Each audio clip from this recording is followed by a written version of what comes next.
Gloria a Dios. Bien, terminamos nuestros tiempos de oración, de ayuno, invitando a la iglesia a buscar esa santificación, ese proceso de Dios, esa obra de Dios. Y hay un problema, y es en la época, en la generación, en los tiempos que nos está tocando vivir. Como decía ahora Josefito, son tiempos de aceleramiento, son tiempos de que todo va rápido, son tiempos de que en 2 días está terminando el primer mes de este nuevo año y vamos a una velocidad increíble. El tiempo va de manera rápida y en muchas cosas vamos a seguir evidenciando esta verdad de que los tiempos serán acortados. Es una verdad, es un cumplimiento que estamos presenciando, de los que somos testigos de ese aceleramiento del tiempo. Eso afecta nuestro estilo de vida. Cada vez más las personas son más pacientes, y de hecho el mundo en que vivimos es un mundo en que se nos enseña a que todo sea más rápido, ligero, a que todo sea lo más instantáneo posible. Entonces usted puede ver la gente cómo se estresa con un internet lento, por ejemplo, o cómo la gente se estresa cuando hay una fila larga. Hay gente que prefiere decir: no, vengo mañana, busco por internet cómo hacerlo, y busca otro mecanismo, pero no quiere hacer la fila. Nadie quiere esperar. Aún en los trancones usted ve cómo algunos buscan adelantársele a otros para no ganarse la fila en el trancón. Así es que estamos en un mundo en que la gente no es paciente, por decirlo así. Y hemos estado hablando de que el mundo está dando un giro, aún en temas de cosas sociales que están afectando. Y en estos días hablaba con unos jóvenes y les decía: yo creo en todos estos cambios que está trayendo la tecnología al mundo. Es inevitable todos estos cambios de lo que está sucediendo a través de los mercados de internet, las monedas de internet. Todo eso es una realidad. Pero hace poco veía un reportaje de Semana, de la revista Semana, sacaba que jóvenes, especialmente mujeres, a través de páginas de adultos se ganaban entre 100 millones de pesos en el mes. Y hablaba, y mucha gente criticó eso porque parecía un auge, una propaganda hacia la pornografía. Y obviamente tiene muchas implicaciones más. Pero unos meses atrás fue muy polémico en el país cuando salió alguien, no la conozco muy bien, salió alguien mostrando una camioneta de 300 millones de pesos. Lo que me llamaba la atención del debate es que algunas personas dicen: ni gente preparada, ni gente con maestría, ni gente gana lo que ganan estas personas y ostentan estas personas. Entonces ayer, la última de las noticias, unos jóvenes pusieron en jaque la bolsa de Nueva York por una situación igual, una situación sorpresiva. Y me llama la atención esto porque ese es el mundo en el que estamos, un mundo inesperado, un mundo de cosas así. Y esto trae reflexiones tanto positivas, pero también trae cierta imaginación, cierta fantasía del que entonces quiere coger ese camino de ser millonario rápido. Entonces, ¿cómo puedo adquirir riqueza rápido? Entonces hace parte de este mundo en que estamos, un mundo acelerado. Pero cuando vemos la obra de Dios es diferente. Veíamos la santificación, la obra de santidad, vemos eso, y a veces quisiéramos ver la obra de Dios inmediato, completa, plena en nuestra vida, ojalá rápido también. Y ahí nos vamos a estrellar, porque Dios no está sujeto al tiempo, al calendario, sino Dios va a otro ritmo. El Señor va a otro ritmo. Ahora, acabamos de leer otro hombre en el cual también sufrió una transformación. Hemos visto Pedro, hemos visto Moisés, hemos visto muchos ejemplos de hombres que fueron realmente transformados. Pablo es uno de ellos. Y en este texto le escribe a Timoteo y le recuerda algunos detalles, como él resume, en este texto él resume lo que Dios ha hecho en él. Entonces él dice allí que le da gracias a Dios, a Cristo Jesús, fuente de su fortaleza. Y dice, versículo 13, habiendo yo sido antes blasfemo, perseguidor, injuriador, él se describe como lo que fue: un hombre que persiguió a la iglesia, un hombre que le hizo daño a la iglesia, un hombre que hizo muchísimas cosas contra el pueblo de Dios, incitó a matar cristianos en su época. Pero el versículo 14 dice, pero él dice allí, lo hice por ignorancia, en incredulidad. Por su falta de fe hizo cosas ignorantes. Y ahí las está escribiendo. Pero el versículo 14 dice, pero, escúcheme bien, pero la gracia de nuestro Señor, y escúcheme bien esta palabra, pero la gracia de nuestro Señor, repita conmigo, fue más abundante. Diga al que está a su lado, fue más abundante, con la fe y el amor que es en Cristo Jesús. Entonces él habla de su pasado vergonzoso. Él habla de su pasado que da pena recordarlo. Pero dice, yo era eso, pero le tengo que contar algo. La gracia de Cristo fue más abundante que ese pasado oscuro y vergonzoso. Amén. La gracia de Cristo Jesús fue más abundante que eso. Entonces aquí nos pone a pensar. Y hemos visto muchos testimonios de gente convertida al evangelio, que quizás alguien diría nunca, pero los vemos transformados, tocados por Dios, dejaron vidas. Alguna vez tuve la oportunidad de hablar con alguien y me decía, yo conozco mucha gente que me ha dado mal testimonio. Él no es cristiano.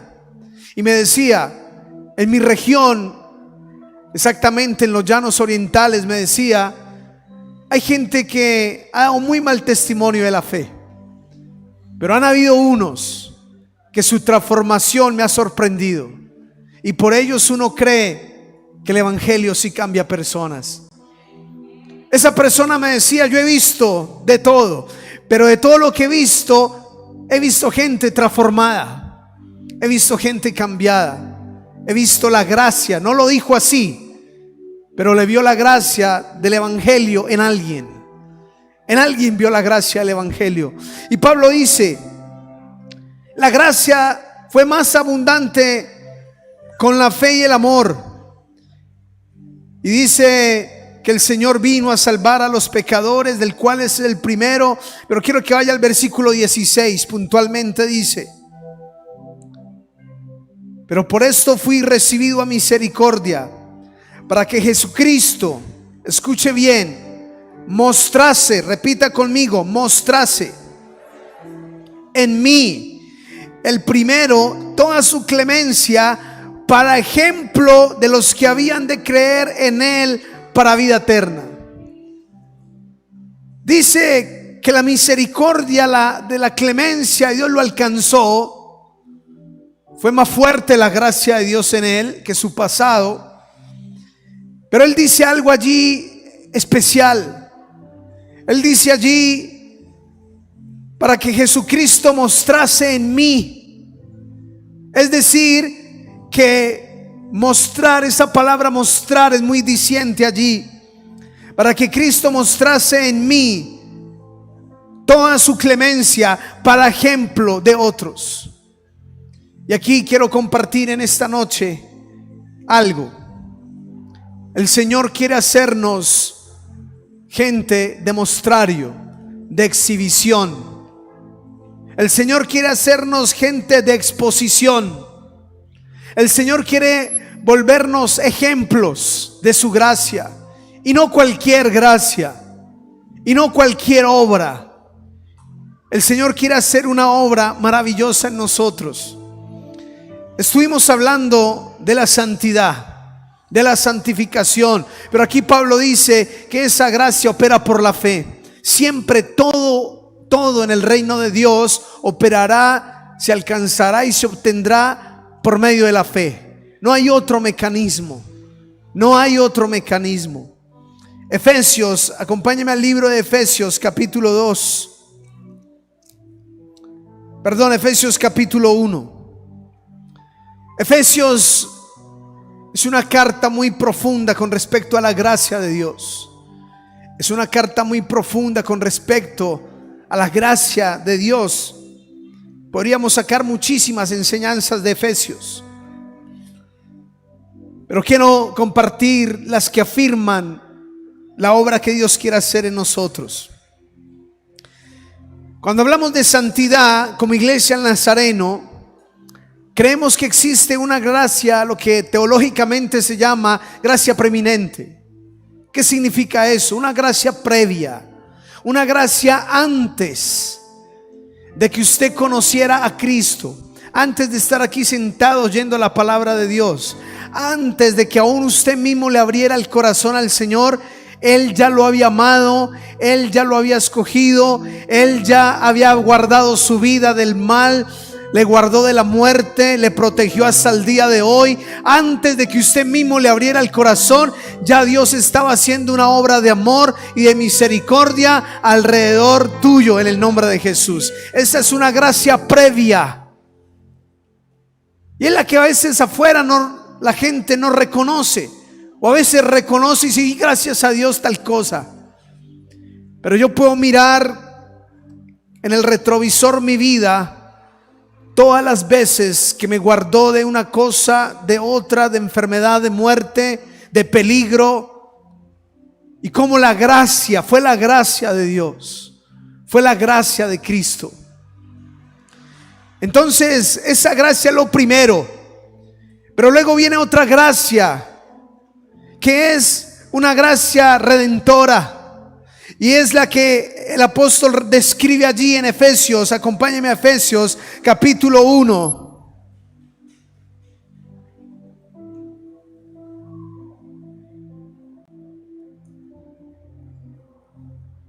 Versículo 4 al 7. Quiero que me escuche.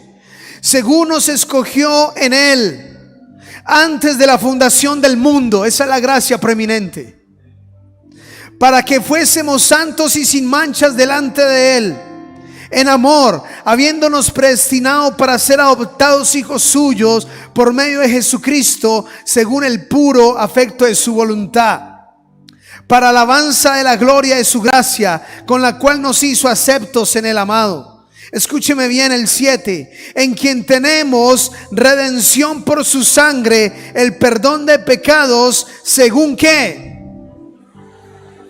Las riquezas de su gracia. Y ahí dice algo que debería significar mucho para todos los que estamos en este lugar, los que están ahí conectados. Debería significar mucho cuando dice por su sangre el perdón de pecados.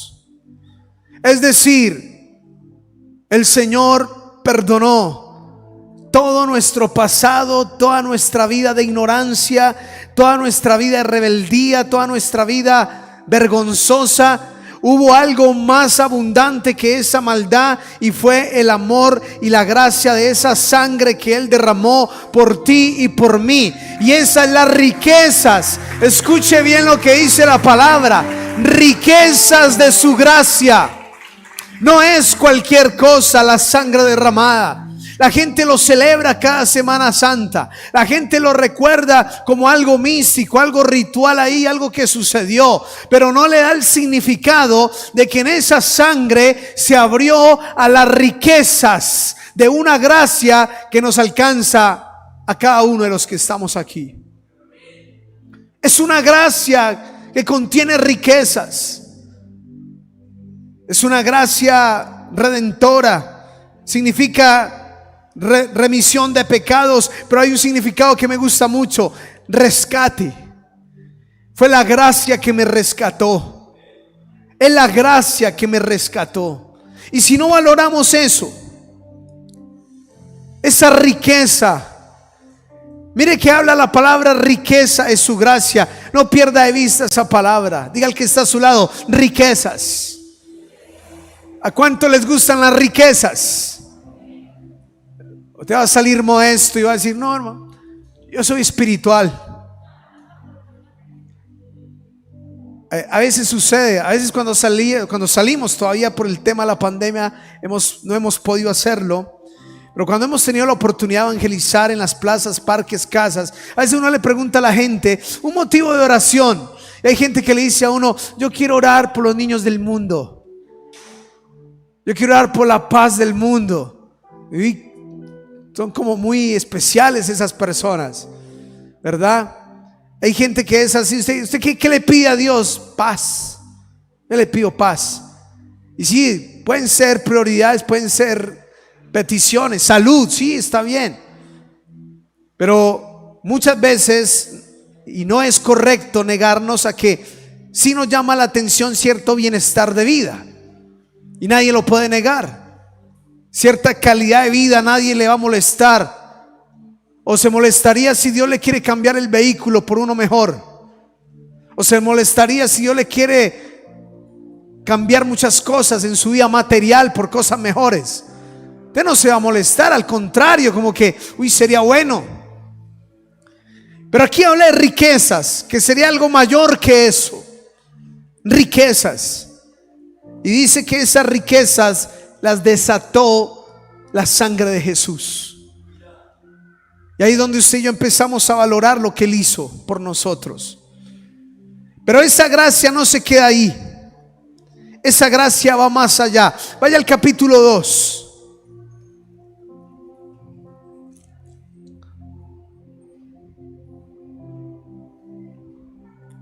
Versículo 7. Escuche bien lo que dice.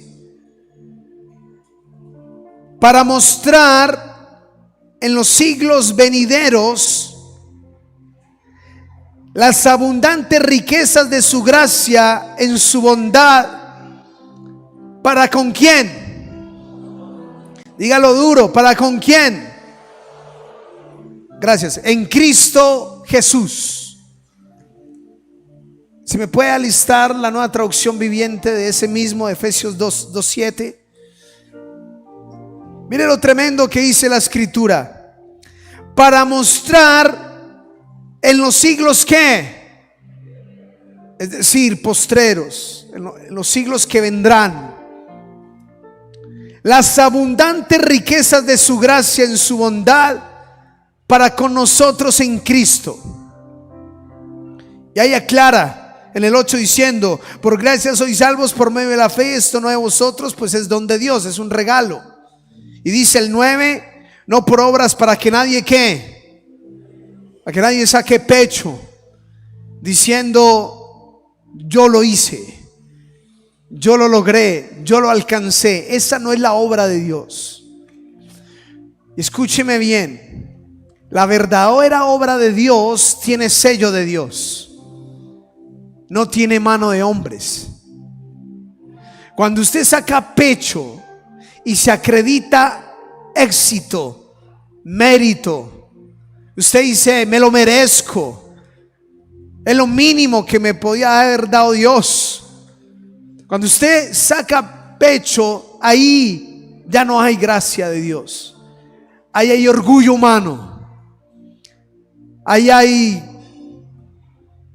cosas que podría hacer cualquiera con o sin Cristo. Pero la gracia hace algo diferente. Le voy a dar un ejemplo. Alguien construye una casa y saca pecho y dice: gracias a Dios yo la hice. Porque a veces lo dicen así: gracias a Dios, minúscula, yo en mayúscula la hice. Cualquiera puede hacer una casa, pero muy pocos la harán con la gracia, el favor y la bendición de Dios. Le pongo ese ejemplo para lo que dice ahí: no por obras para que nadie se gloríe, porque la obra es tan de Dios Para que Moisés, y mire todo el ejemplo bíblico, para que Abraham diga: oiga, todos esos hijos no salieron de lo vigoroso que yo fui. No, era un viejito y su mujer estéril. Pero todos esos hijos son para la gloria de ¿quién? De Dios. Para que Moisés no diga: yo fui muy inteligente y saqué al pueblo de esclavitud, lo saqué por un camino que no les sucedió nada malo. Pero cuando se abre el mar y pasan en seco, para que quede el sello de que no fue Moisés ni ninguna mano humana, fue Dios el que los sacó en victoria y en libertad. Así Dios sella muchas veces cosas. Y por eso en este tiempo, déjeme hacer un paréntesis aquí.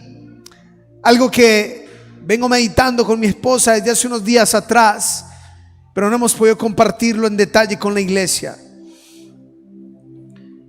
Con el tema del coronavirus, debemos ser muy cuidadosos con este tema. Y déjeme darle ejemplos a qué quiero llegar. Hoy justamente en las noticias salió que una youtuber brasilera muy famosa que se burlaba del COVID, que invitaba a la gente a hacer fiestas clandestinas y a ser rebelde ante toda la pandemia, murió de coronavirus. Y deja eso allí. Como hay gente que se echa alcohol, se baña en alcohol y anda así con esas mascarillas tipo guerra química. Cuidados extremos. Y a veces andan ya con el alcohol disparándole a todo lo que ven y a todo lo que se mueva. Y algunos han muerto de coronavirus. Alguien me decía: los médicos se cuidan de manera tremenda. Algunos se han infectado y han muerto. ¿Cuál es el asunto aquí? Un amigo me decía: alguien que se burlaba del coronavirus, se murió él mismo. ¿Qué creo yo? Y aquí es donde quiero llegar. Tú no dependes del alcohol, no dependes del tapabocas, y eso no significa que vas a hacer lo que hizo la otra. Creemos que es la actitud de la persona hacia las cosas que suceden. Como que minimizan a Dios, como que ridiculizan ciertas cosas como si no pudiesen pasar. Como esa persona ridiculiza lo que está pasando, pero Dios permite que se muera de lo que ridiculizó. Tampoco cuando le damos valor a otras cosas, como si en el fondo dijera: no, a mí no me ha dado, yo estoy bien porque me cuido. No. Sea porque estás bien, sea porque Dios te dio y Dios te levantó, sea porque no te ha dado, sea lo que sea, tienes que reconocer que es la voluntad, la gracia y el favor de Dios la que te cuida, la que te protege, la que te levanta y la que te sostiene. Es la mano poderosa de Dios, no hay otra. Es Dios. Es Dios. No toques. No toques la gloria de Dios. No le asignes ni le atribuyas nada a nadie, sino a Dios. Y sabe, el apóstol dice que hay una gracia que perdonó sus pecados, pero que el 7 dice, para mostrar, ahora ya encontramos la Nueva Traducción Viviente, ¿la puede poner allí? Mire lo que dice la Nueva Traducción Viviente, dice: de modo que en los tiempos futuros Dios puede ponernos como ejemplo ¿de qué? De la increíble riqueza de la gracia y la bondad que nos tuvo, como se ve en todo lo que ha hecho por nosotros que estamos unidos a Cristo Jesús. Me gusta esa traducción. La Reina Valera dice: para mostrar. Mostrar significa, otras versiones dice manifestar, demostrar. En este caso, poner ejemplo, poner de ejemplo. Dios te quiere poner de ejemplo. Dice que en los futuros, en los tiempos futuros, Dios quiere en la iglesia, escúcheme bien, en la iglesia mostrar las riquezas de su gracia. Y me gusta lo que dice la Reina, la Nueva Traducción Viviente, la increíble riquezas de su gracia. Dios las quiere mostrar a través de ti. Dile al que está a tu lado, a través de ti. Dile, por favor, a través de ti.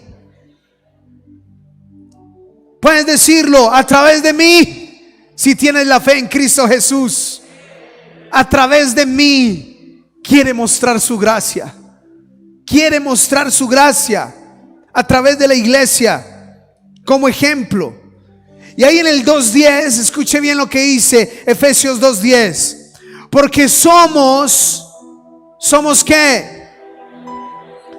Hechura suya, creados en Cristo Jesús para cosas mediocres. ¿Para qué fuiste creado en Cristo? Buenas obras, las cuales Dios preparó de antemano para que anduviésemos en ellas. Yo no sé cuánto le dan un aplauso a ese Dios todopoderoso, Dios de gloria y poder. Se lo he dicho muchísimas veces, me lo recuerdo todos los días, me lo recuerdo cuando viene la duda, la desesperación, la angustia. Recuerdo que soy hechura de Dios. Esa palabra hechura quiero que se la memorice y nunca olvide. Viene de la palabra griega poiema. Poiema. Diga al que está a su lado, poiema. Poiema. De ahí no hay que ser muy letrado en griego para deducir que de ahí raíz que se deriva la palabra poema. Y sabe, en otras palabras, 2:10 está diciendo, porque somos poema suyo, somos poema de Dios, somos hechura. Hechura es obra de Dios. Y escuche bien lo que dice: creados en Cristo. El nuevo hombre es creado en Cristo para buenas obras, las cuales Él preparó de antemano para que anduviésemos en ella.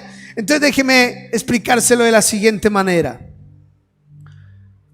Todos fuimos hechos en el molde de Adán, y ese molde se perdió, se dañó, se echó a perder.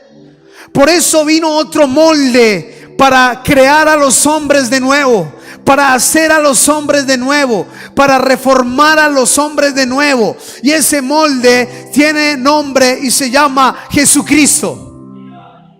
Ahora todo hombre tiene que moldearse a Jesucristo, ser creado de nuevo en Jesucristo. Pero era que yo era esto, pero era que yo era aquello, pero nada, todo eso tiene que ser borrado y cancelado y nacer de nuevo en Jesucristo. Creado de nuevo, empezar de nuevo en Jesucristo. Si estás comenzando en la fe, aprender a hablar de nuevo, aprender a caminar de nuevo, y va a sonar lo mismo que le dijo Nicodemo aquel día cuando le dijo: entonces tengo que meterme en el estómago de una mujer y nacer de nuevo. Y Jesús le dice: siendo maestro de Israel, ¿y no sabes a qué me estoy refiriendo? A que tienes que reiniciar tu vida, pero ahora en Cristo. Y escúcheme bien: creados en Cristo Jesús para buenas obras, las cuales Dios preparó. ¿Cuándo? De antemano.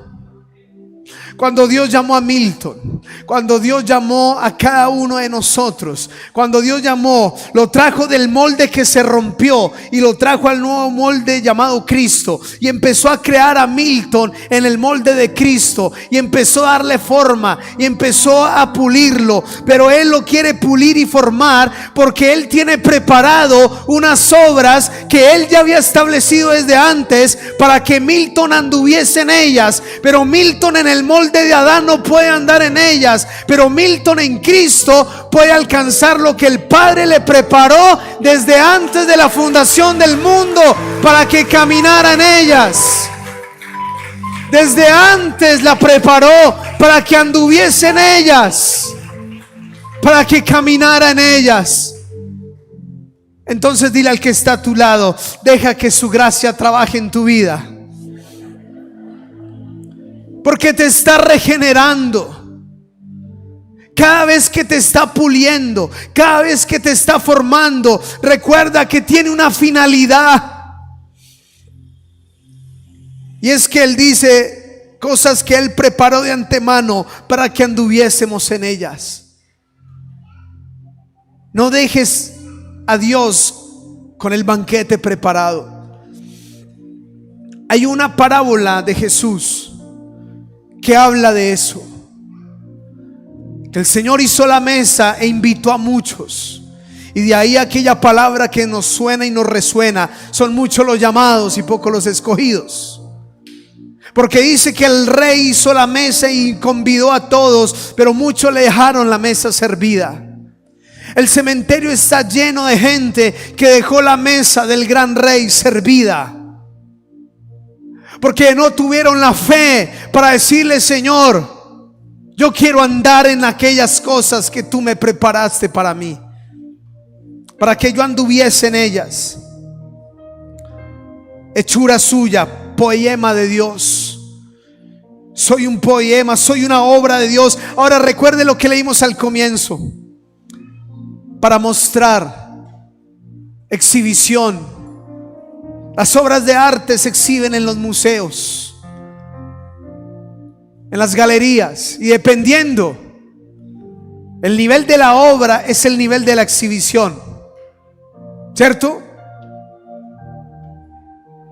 Porque si pintores que no son de renombre ofrecen una galería, la gente va y mira, pero quizá no igual si el pintor de aquella obra es famoso.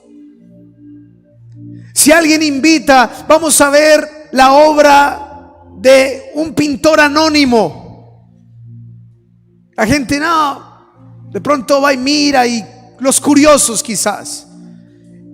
El valor de esa exhibición, el valor de esa muestra no es tan valiosa. ¿Sabe por qué? Porque el autor no es reconocido. Pero aquí están las obras de arte que hizo el Rey de Gloria y el Todopoderoso. Cuando miras el Abraham estéril, a punto de morir, patriarca de una nación. Cuando miras un hombre que no podía hablar, tartamudo, pero fue el líder de una liberación, libertador de un pueblo.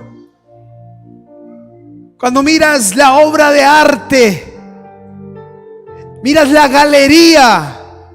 En esta palabra puedes ver la galería en Pedro, en Pablo, en todos ellos, de lo que hizo el Rey de Gloria en hombres tan débiles, tan imperfectos, tan defectuosos como tú y como yo, pero que se dispusieron a estar en las manos del Señor, y Él los levantó y los hizo poemas para la gloria de su nombre. Denle ese aplauso de exaltación y honra.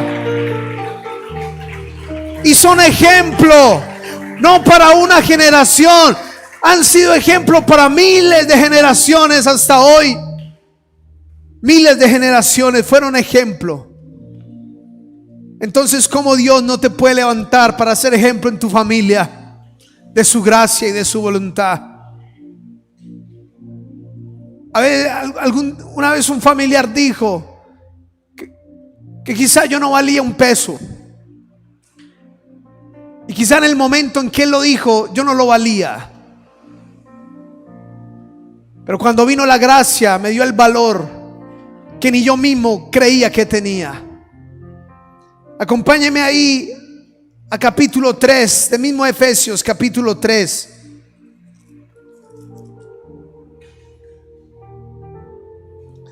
Sin irse muy lejos, mire lo que dice el versículo 7. Del cual yo fui hecho ministro por el don de la gracia de Dios que me ha sido dado según la operación de su poder. A mí, que soy menos que el más pequeño de todos los santos. Me fue dada esta gracia de anunciar entre los gentiles el evangelio de las inescrutables riquezas de Cristo. A mí. Ni Pablo se imaginó lo que Dios iba a hacer con él. Ni siquiera tú te imaginas lo que Él quiere hacer contigo. Ni siquiera concibe lo que Él quiere hacer contigo. Dijo, yo fui hecho ministro por el don de la gracia. Según su poder, dice, a mí que soy el menos, el más pequeño, me fue dada esta gracia. Mire que la gracia trae un propósito consigo. El amor, la santidad, la obra de Dios, el poema de Dios en tu vida, no es porque sí, tiene una finalidad y un propósito, pero tienes que permanecer en Él. Mire lo que dice el 4:7. Lo podemos poner ahí, Efesios 4:7.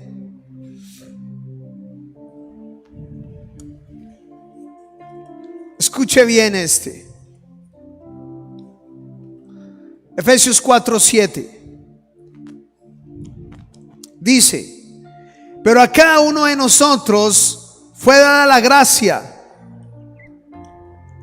¿Conforme a qué?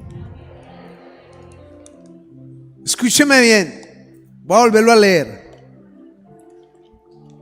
A cada uno de nosotros. Usted diga al que está a su lado, a usted y a mí. Dígale, a usted y a mí.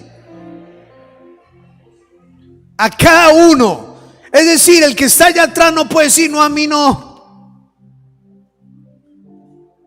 Aún alguien que esté en casa no puede decir, a mí no, no sé qué está hablando. No, a cada uno nos fue dada la gracia conforme a la medida de lo que tiene en la cuenta. O como dicen muchos predicadores de hoy día, conforme a lo que diezmaste o ofrendaste o pactaste. No. Dios te dio la gracia conforme a una medida. ¿De quién eras? ¿Cuántos títulos tenías? Y según los títulos llegó la gracia. A cada uno nos fue dada la gracia en la misma medida. Y la medida no es cualquiera, la medida no es pequeña. Cuando dice riquezas de su gracia, mire el tamaño de la medida, se llama que Él nos dio la gracia conforme a la medida del don de Cristo. Es decir, la gracia que está dispuesta Dios a poner en tu vida tiene la medida que le dio a Cristo Jesús para la gloria de su nombre. Amén. La medida de Cristo, a la medida de Cristo. Y yo te pregunto, ¿qué tan grande es la medida de Cristo? ¿Qué tan grande es la medida de Cristo? Ahí mismo en el capítulo 4, versículo 11 dice: ¿para qué fueron puestos los ministros de Dios? Dice, Él constituyó a unos apóstoles, a otros profetas, a otros evangelistas, a otros pastores y maestros, a fin de perfeccionar a quienes. ¿Y quiénes son los santos? La iglesia, para la obra del ministerio, para la edificación del cuerpo de Cristo. Versículo 13. Hasta que quienes, repítalo conmigo, todos, hasta que todos lleguemos a la unidad de la fe y del conocimiento del Hijo de Dios, a un varón perfecto, a la medida de la estatura de la plenitud de ¿quién? Imagínate. A la medida de la estatura, es decir, en el molde que Dios te está haciendo. Él tiene una medida. Él tiene la medida. ¿Y sabe cuál es la medida? Ser como Cristo, plenitud de Cristo. Ahora déjeme hacerle aquí una reflexión. ¿Usted se imagina a Jesús varado por no tener para el almuerzo? ¿Usted concibe eso? Yo no me lo imagino el Señor diciéndole: Pedro, parta ese pescado en dos porque no alcanzó. ¿Usted se imagina si tuvieron que pagar barcos para ir de un lugar a otro, el Señor varado porque no hay para los 13 pasajes? No hay para los 13 pasajes, muchachos. Alguien se tiene que quedar de este lado. Solo me puedo llevar a dos porque no hay para el pasaje. ¿Usted concibe eso? ¿Usted concibe a Jesús haciendo algo así? ¿Preocupado por alguna de esas cosas? Al contrario, como ya lo hemos hablado antes, habían 5,000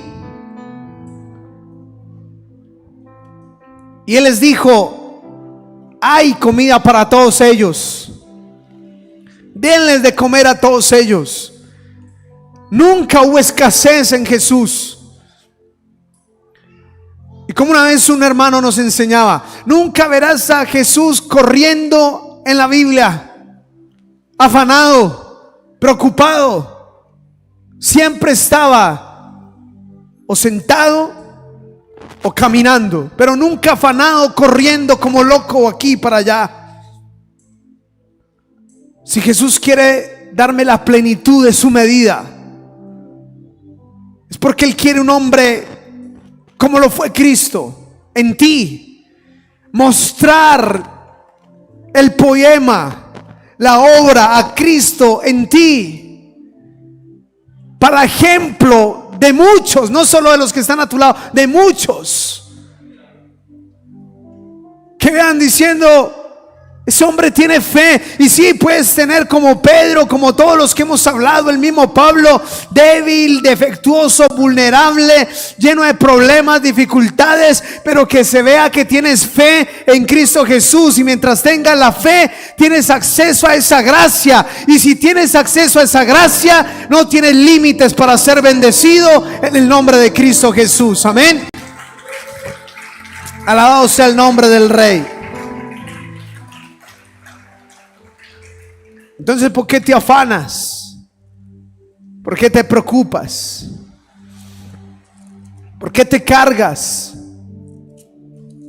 Yo pienso que las preocupaciones, las dudas, las cargas, el desespero, la ansiedad vienen cuando pierdo la concepción de que soy poema de Dios, de que soy obra de Dios, de que estoy en las manos de un alfarero que está trabajando conmigo y que quizá no lo vea las cosas así, pero eso no significa que Él no está trabajando. Aún mientras estás aquí sentado, Él está haciendo algo maravilloso en tu vida. Aún mientras estás ahí conectado, Él está trabajando en tu corazón y en tu vida.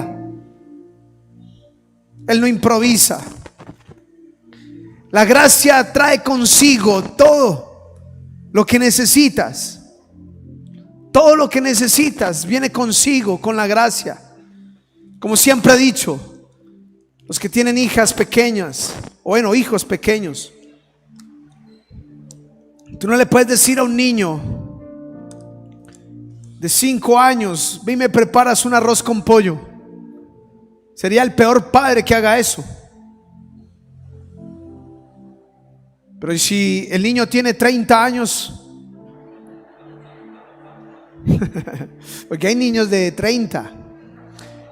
Yo he conocido bebés de 40. Eso pasa.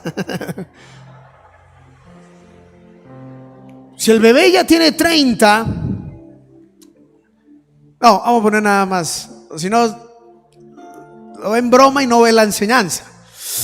Si tiene la edad justa para ir a hacer, vamos a poner la edad justa para hacer el arroz con pollo. Porque hay sus excepciones, ¿no? Hay sus excepciones. Chejito, la hija de Chejito cocina ya ¿cuántos años? 9. Y cocina. Entonces hay sus excepciones. Pero vamos a hablar de alguien nada más justa, que lo manden a hacer ese arroz con pollo.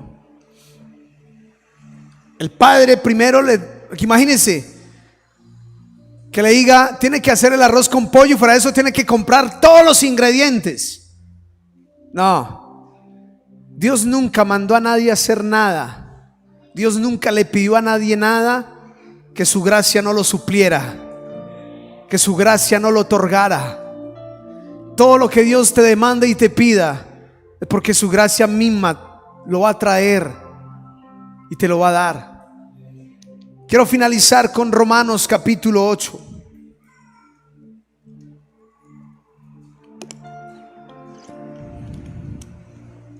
Versículo 18.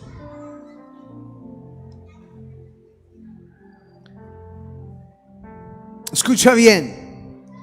Pues tengo por cierto, repita conmigo, por cierto. ¿Qué es cierto? Que así es. Tengo por cierto que las aflicciones del tiempo presente no son comparables con la gloria venidera que en nosotros ha de manifestarse. Es cierto que los problemas que estoy sufriendo ahorita no se comparan con la gloria que trae la gracia de Cristo a mi vida. Que la situación que estoy enfrentando ahorita, el sufrimiento, los problemas, la lucha, la adversidad que estoy atravesando ahorita, no se compara con lo que Dios trae a nosotros en el nombre de Jesús. Alabado sea el Señor.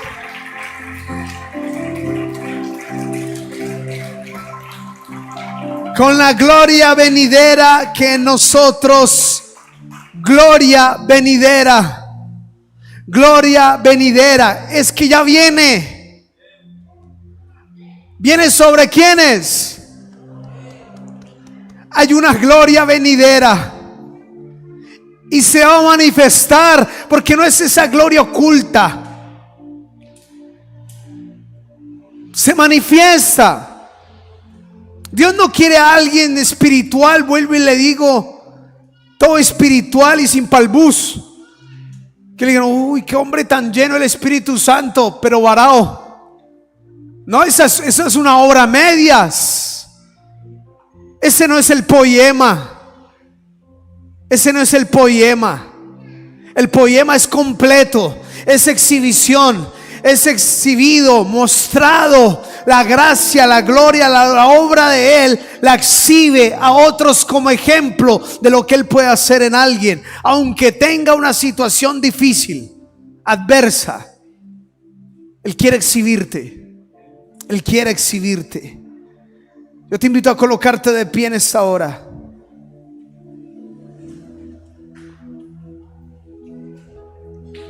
Así que cuando tienes problemas, cuando te están agobiando las dificultades,